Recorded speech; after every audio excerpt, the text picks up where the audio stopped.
আসসালামু আলাইকুম বন্ধুরা। তো আমি সব পয়রা পাখা কেটে দিয়েছি, শির পাখা কেটেছি।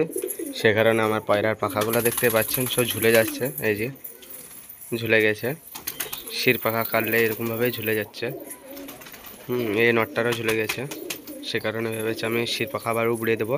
ওই মাদিটা ঝুলে গেছে, শির পাখা কেটেছি সে কারণে শির পাখা সব ঝুলে যাচ্ছে।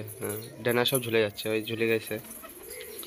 মানে পয়রা দেখা যাচ্ছে শির পাখা কাটলে হবে না, চারটে করে সামনে রাখতেই হবে, দিয়ে চারটে করে মাঝে ফাঁক করতে হবে, না ছাড়া সব পায়রারই ডেনা ঝুলে যাবে। এই যে ঝুলে গেছে, ওই মাদিটা ঝুলে গেছে, ওই নটটা ঝুলে গেছে,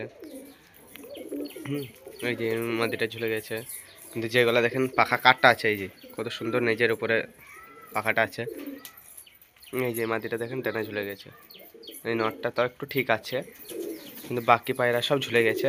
সে কারণে আমি ভেবেছি ওই যে ডেনা শির পাখা নেই, দেখতে পাচ্ছেন, ওগুলো উবড়িয়ে দেবো আমি। তো আমি আর শর্ট ভিডিও কম ছাড়ি, বড় ভিডিও একটু ছাড়ি বেশি করে।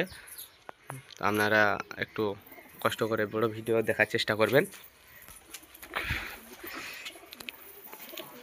দেখতে পাচ্ছেন পায়রার কোয়ালিটিটা, এই জোড়া খাচ্ছে।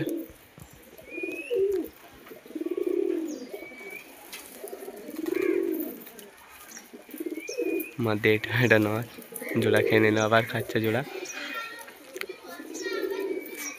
এই নটটা খেতে দেবে না, জোড়াই মাত্র। আর এই ম্যাডাসি নটটা দেখুন।